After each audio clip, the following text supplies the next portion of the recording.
So Mr. Rochester notices that Jane looks puzzled because he is being a little bit strange, and he says, although she's not pretty and he's not handsome, a puzzled look becomes her, looks good on her, and it keeps her from looking at him and studying him. And then he says that he is in a gregarious and communicative mood, so he would like to speak and talk to someone. With this announcement, he rose from his chair and stood, leaning his arm on the marble mantelpiece. In that attitude, his shape was seen plainly as well as his face, his unusual breadth of chest disproportionate almost to his length of limb. I'm sure most people would have thought him an ugly man, yet there was so much unconscious pride in his port, so much ease in his demeanor, such a look of complete indifference to his own external appearance, so haughty a reliance on the power of other qualities, intrinsic or adventitious, to atone for the lack of mere personal attractiveness, that in looking at him, one inevitably shared the indifference, and even in a blind, imperfect sense, put faith in the confidence. So although Mr. Rochester is not handsome, he stands in a very confident manner and seems to rely on other qualities rather than his looks to, portray a commanding presence. So Jane says that people would be likely to respect him and also not care how he looks because he's acting or, at least standing like he doesn't care about how he looks either. I'm disposed to be gregarious and communicative tonight, he repeated, and that is why I sent for you. The fire and the chandelier were not sufficient company for me, nor would Pilot have been, for none of these can talk. Adele is a degree better, but still far below the mark. Mrs. Fairfax ditto. You, I am persuaded, can suit me if you will. You puzzled me the first evening I invited you down here. I have almost forgotten you since. Other ideas have driven yours from my head. But tonight I am resolved to be at ease, to dismiss what importunes, and recall what pleases. It would please me now to draw you out, to learn more of you. Therefore speak. So Mr. Rochester says because he felt in a talkative mood, he didn't want to be alone with the chandelier and other inanimate objects because they can't talk. Neither can Pilot. Adele's a little bit better, but she's still not a worthy conversationalist, according to him, and neither is Mrs. Fairfax, ouch. But he thinks that Jane would be a good person to talk to, and he'd like to know more about her, so he tells her just to say something. Instead of speaking, I smiled, and not a very complacent or submissive smile either. Speak, he urged. What about, sir? Whatever you like. I leave both the choice of subject and the manner of treating it entirely to yourself. Accordingly, I sat and said nothing. If he expects me to talk for the mere sake of talking and showing off, he will find that he has addressed himself to the wrong person, I thought. You are dumb, Miss Eyre. By dumb, he doesn't mean you're stupid, he means that you're being silent. So Jane means the same thing when she says it in the next sentence. I was dumb still. He bent his head a little towards me, and with a single hasty glance seemed to dive into my eyes. Stubborn, he said, and annoyed. It is consistent. I put my request in an absurd, almost insolent form. Miss Eyre, I beg your pardon. The fact is, once for all, I don't wish to treat you like an inferior, that is, correcting himself. I claim only such superiority as must result from 20 years' difference in age and a century's advance in experience. This is legitimate, et JTNs, as Adele would say, and that just means, and I insist on it. And it is by virtue of this superiority and this alone that I desire you to have the goodness to talk to me a little now, and divert my thoughts, which are galled with dwelling on one point, cankering as a rusty nail. So Mr. Rochester says that he doesn't want to treat Jane as someone inferior or beneath him, but he does claim some superiority because he says that he's 20 years older than her and that he has a century's more experience or 100 more years of life experience than she does. He had deigned an explanation, almost an apology, and I did not feel insensible to his condescension, and would not seem so. When Jane is using condescension there, she means it in an older sense. In more modern contexts, if someone says condescension, you're probably thinking of a person who's very stuck up and looks down on other people and is kind of inflating their own ego. But here, Jane's using it in an older sense of the word, meaning just that someone was coming down from a respected position, either to help people or to put them on more of an even playing field. So in this case, condescension is a positive word. And you see that with works of literature that take, works of literature written 1840s and earlier. Condescension is not always a bad thing. I am willing to amuse you, sir. I am willing to amuse you if I can, sir. Quite willing. But I cannot introduce a topic because how do I know what will interest you? Ask me questions and I will do my best to answer them. Then, in the first place, do you agree with me that I have a right to be a little masterful, abrupt, perhaps exacting sometimes, on the grounds I stated, namely, that I am old enough to be your father, and that I have battled through a varied experience with many men of many nations, and roamed over half the globe, while you have lived quietly with one set of people in one house? Do as you please, sir. That is no answer, or rather it is a very irritating, because a very evasive one. Reply clearly. I don't think, sir, you have a right to command me merely because you are older than I, or because you have seen more of the world than I have. Your claim to superiority depends on the use you have made of your time and experience. So Mr. Rochester says, do you agree that I have a right to kind of boss you around a little bit and be a little masterful because I'm older and I've seen more of the world? Jane makes an evasive reply, and then she says, no, I think it depends on how you used your experience. And it's not just the fact that you're older than me or you've seen more of the world. It matters what you did with your time and travels. Humph, promptly spoken, but I won't allow that, seeing that it would never suit my case, as I have made an indifferent, not to say a bad, use of both advantages. Leaving superiority out of the question, then, you must still agree to receive my orders now and then without being piqued or hurt by the tone of command. Will you? I smiled. I thought to myself, Mr. Rochester is peculiar. He seems to forget that he pays me £30 per annum for receiving his orders. So he asks her, well, can we not count my experience and what I've done with my time because I've made a pretty terrible use of both of them. But, you know, I'm going to still boss you around, and if I'm a little, like, snappy, don't get offended. Can you agree to that? And then Jane just smiles because she's thinking he's her employer, and she has to listen to what he says because he's paying her £30 a year to do that. The smile is very well, said he, catching instantly the passing expression, but speak too. I was thinking, sir, that very few masters would trouble themselves to inquire whether or not their paid subordinates were piqued and hurt by their orders. Paid subordinates? What? You are my paid subordinate, are you? Oh yes, I have forgotten the salary. Well then, on that mercenary ground, will you agree to let me hector a little? No, sir, not on that ground, but on the ground that you did forget it, and that you care whether or not a dependent is comfortable in his dependency. I agree heartily. So Jane says that she will listen to him and not get too annoyed with him because he seems to care how he orders her around, and that she doesn't get offended by what he asks and by his tone of speaking and his abrupt manners. And will you consent to dispense with a great many conventional forms and phrases without thinking that the omission arises from insolence? I am sure, sir, I should never mistake informality for insolence. One I rather like, the other nothing freeborn would submit to, even for a salary. So he asks her if she doesn't mind getting rid of some of the more formal phrases and conventions and not mistake that for being insolent or being rude. And then Jane says, no, being informal is not the same thing as being insolent. It's good to be informal, and I kind of like that. And then she says that the other nothing freeborn would submit to, even for a salary. So no free person would allow themselves to be treated rudely and obnoxiously, even if they were paid. Humbug! Most things freeborn will submit to anything for a salary. Therefore, keep to yourself and don't venture on generalities of which you are intensely ignorant. However, I mentally shake hands with you for your answer, despite its inaccuracy, and as much for the manner in which it was said as for the substance of the speech. The manner was frank and sincere. One does not often see such a manner. No, on the contrary, affectation or coldness or a stupid, coarse-minded misapprehension of one's meaning are the usual rewards of candor. Not 3 in 3,000 raw schoolgirl governesses would have answered me as you have just done.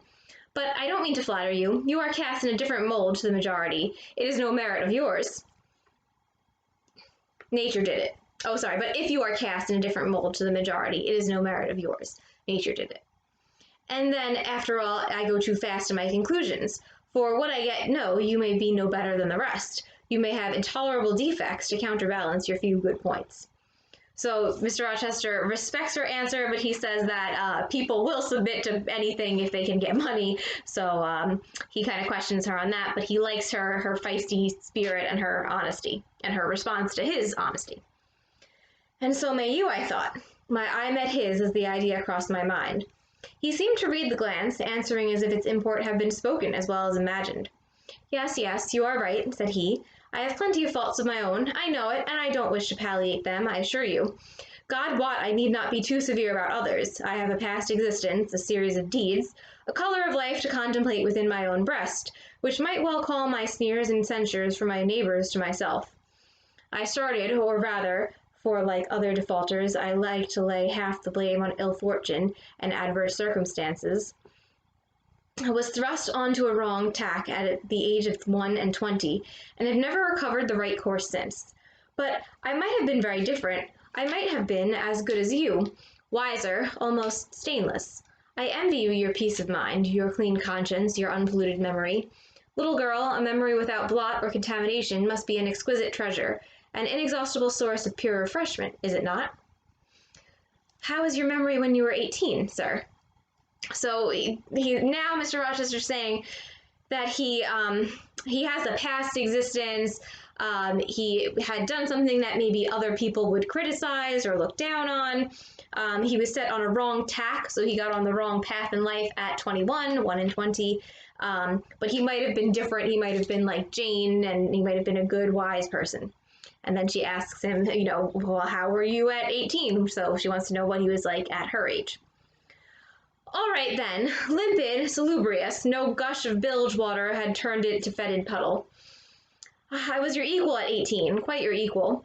Nature meant me to be, on the whole, a good man, Miss Eyre, one of the better kind, and you see I am not so. You would say you don't see it, at least I flatter myself I read as much in your eye.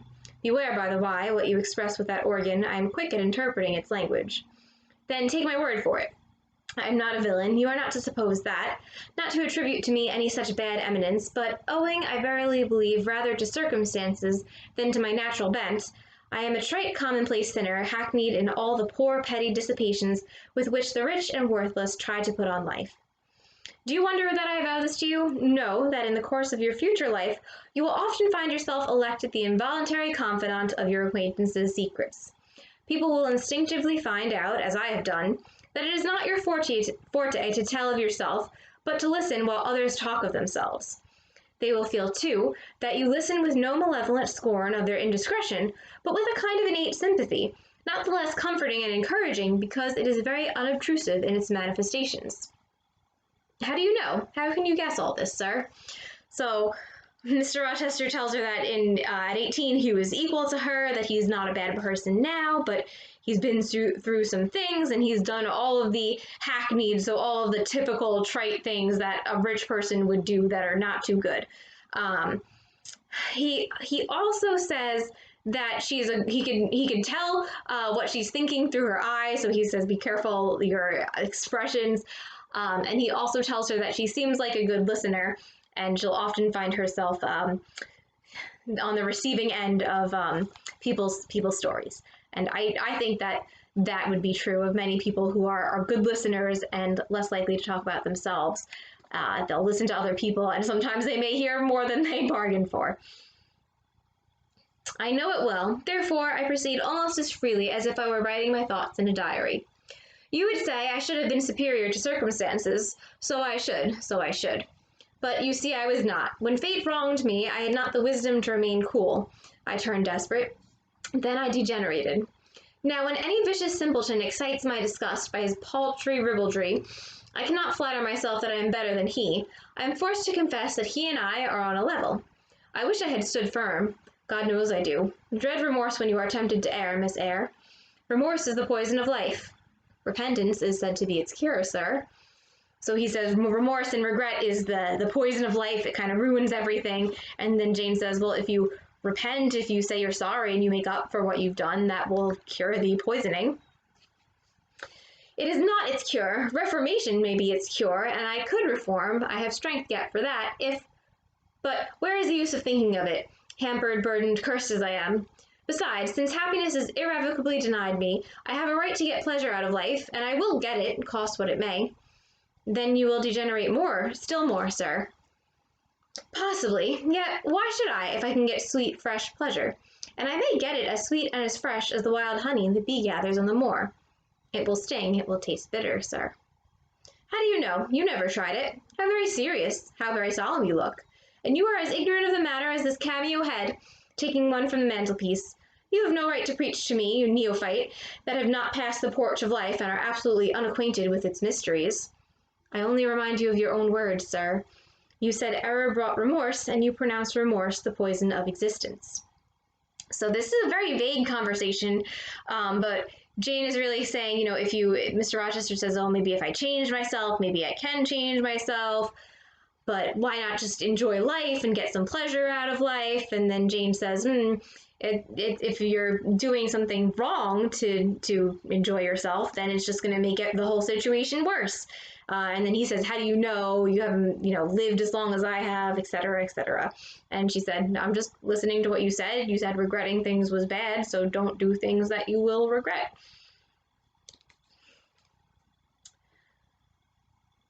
And who talks of error now? I scarcely think the notion that flitted across my brain was an error. I believe it was an inspiration rather than a temptation. It was very genial, very soothing, I know that. Here it comes again. It is no devil, I assure you, or if it be, it has put on the robes of an angel of light. I think I must admit so fair a guest when it asks entrance to my heart. Distrust it, sir, it is not a true angel.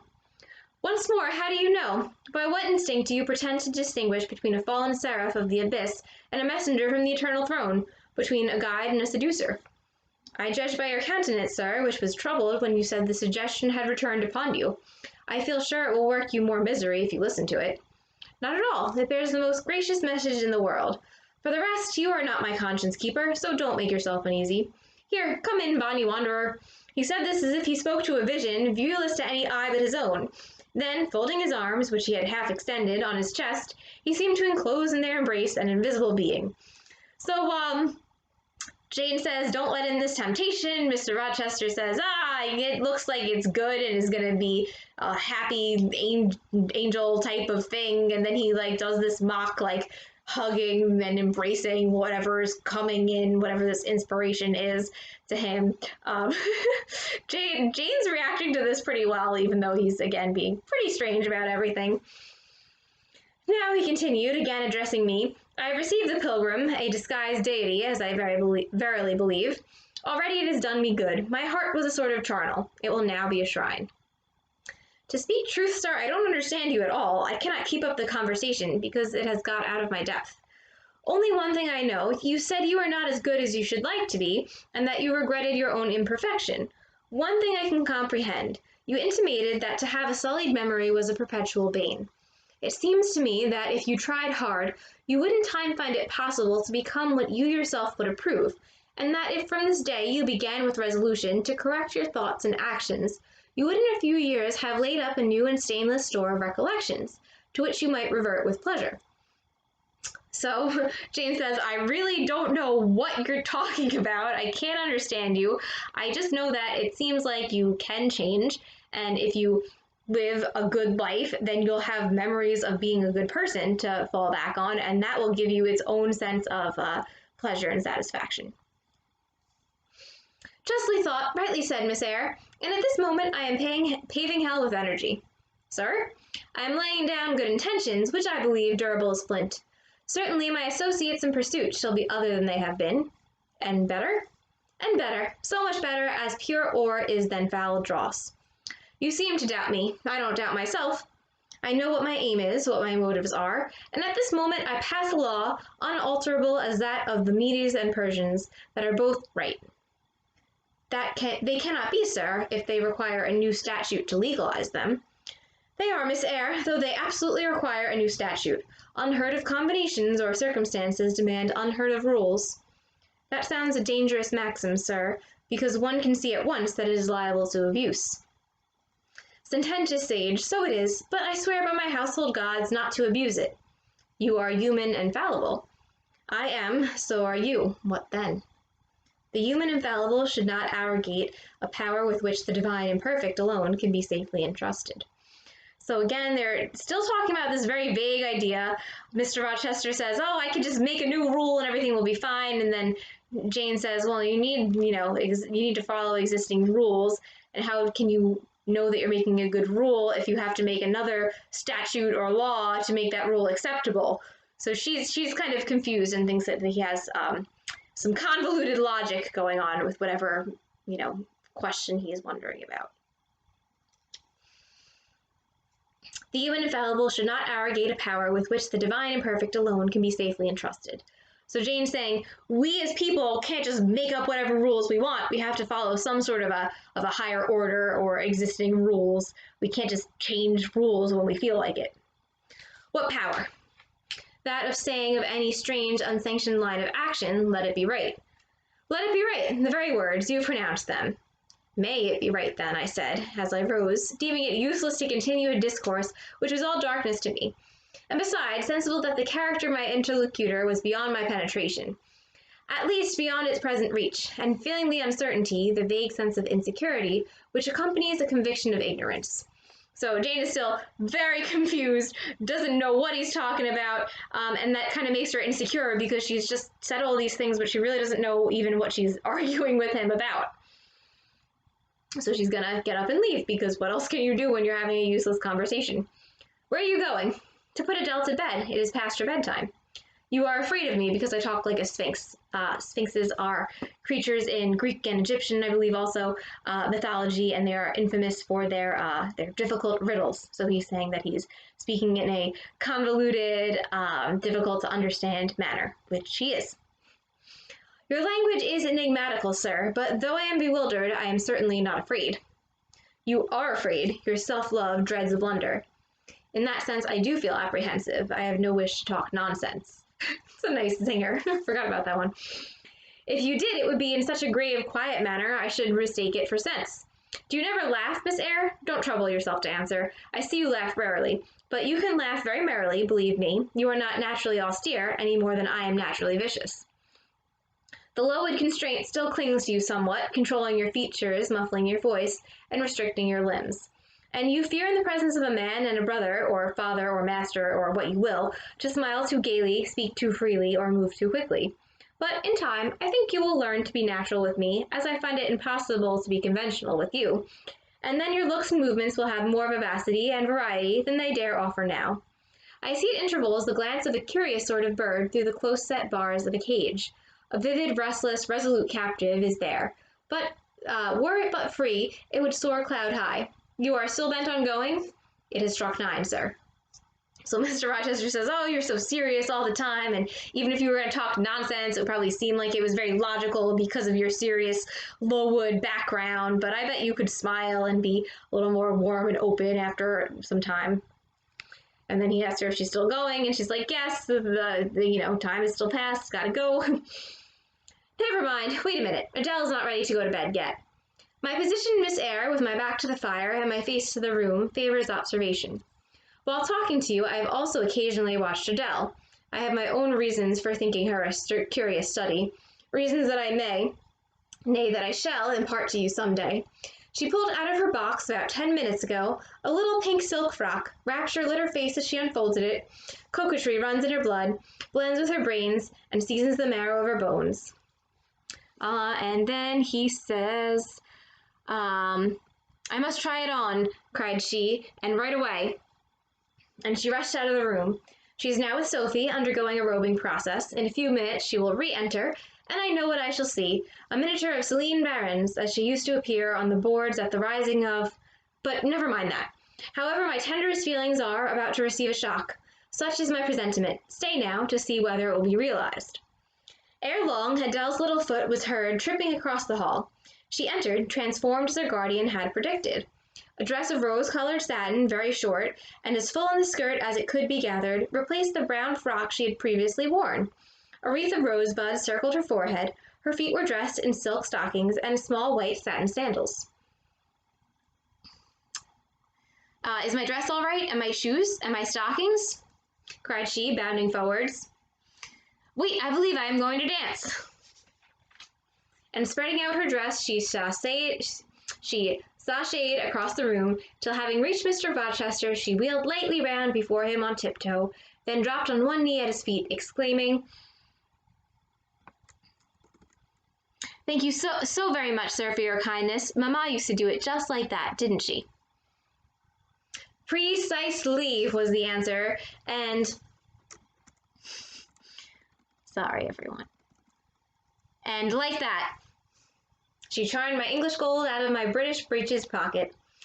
I have been green too, Miss Eyre. I, grass green, not a more vernal tint freshens you now than once freshened me.